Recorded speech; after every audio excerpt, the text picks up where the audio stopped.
ಇದೊಂದು ಬಹಳ informative video. ಯಾಕಂತ ಹೇಳಿದ್ರೆ ಯುಕೆ ಗೌರ್ಮೆಂಟ್ ಇಮಿಗ್ರೇಷನ್ ಸಿಸ್ಟಮ್ ಅಲ್ಲಿ ಕೆಲವೊಂದು ಇಂಪಾರ್ಟೆಂಟ್ ಚೇಂಜಸ್ ಅನ್ನು ತಗೊಂಡು ಬರಲಿಕ್ಕೆ ಮುಂದೆ ಬಂದಿದ್ದಾರೆ. ಇದನ್ನು ವೈಟ್ ಪೇಪರ್ ಅಂತ ಹೇಳ್ತೀವಿ. ಇದೊಂದು ಜಸ್ಟ್ ಪ್ರಪೋಸಲ್ ಅಷ್ಟೇ, ಆದರೆ 90% ಆಫ್ ಚಾನ್ಸಸ್ ಇದೆ ಚೇಂಜಸ್ ಆಗಲಿಕ್ಕೆ.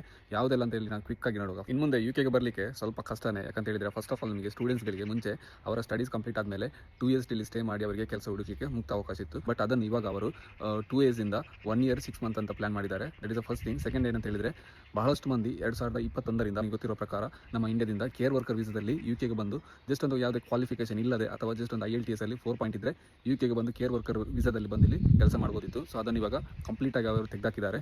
ಓವರ್ಸೀಸ್ ಇಂದ ಇನ್ನು ಮುಂದೆ ಕೇರ್ ವರ್ಕರ್ ರಿಕ್ರೂಟ್ ಮಾಡಲ್ಲ ಅವರು. ಮೂರನೇ ವೆರಿ ಇಂಪಾರ್ಟೆಂಟ್ ಪಾಯಿಂಟ್ ಯಾವುದಂತ ಹೇಳಿದ್ರೆ ನಮಗೆ ಇನ್ನು ಮುಂದೆ ಯುಕೆಗೆ ಬರಲಿಕ್ಕೆ IELTS ಕಂಪಲ್ಸರಿ ಆಗಿರುತ್ತೆ. ಇಲ್ಲಾಂದ್ರೆ ನಮಗೆ ಈಕ್ವಲೆಂಟ್ ಡಿಗ್ರಿ ಇರಲೇಬೇಕು. ಈ ಡಿಗ್ರಿ ಇದ್ರೆ ಮಾತ್ರ ನಮಗೆ ಸ್ಕಿಲ್ಡ್ ವರ್ಕರ್ ವೀಸಾ ಅಥವಾ ನಮಗೆ ಸ್ಟಡೀಸ್ ಅನ್ನು ಕಂಟಿನ್ಯೂ ಮಾಡಲಿಕ್ಕೆ ಆಗುತ್ತೆ. ಸೊ ನಮಗೆ ಬೇಕಾಗಿರೋದಲ್ಲಿ ಫೈನಲ್ ಪಾಯಿಂಟ್ ಯಾವುದಂತ ಹೇಳಿದ್ರೆ ಮುಂಚೆ ಎಲ್ಲ ನಾವು ಒಂದು ಸ್ಕಿಲ್ಡ್ ವರ್ಕರ್ ವೀಸಾದಲ್ಲಿ ಯುಕೆಯಲ್ಲಿ 5 years ಸ್ಟೇ ಮಾಡಿದ್ರೆ ನಮಗೆ PR ಸಿಕ್ತಿತ್ತು, ನಮಗೆ ILRಗೆ ಅಪ್ಲೈ ಮಾಡಲಿಕ್ಕೆ ಅವಕಾಶ ಇತ್ತು. ಬಟ್ ಅದನ್ನು ಇವಾಗ 5 years ಇಂದ 10 years ಮಾಡಬೇಕಂತ ಹೇಳಿ ಒಂದು ಪ್ರಪೋಸಲ್ ಇಟ್ಟಿದ್ದಾರೆ.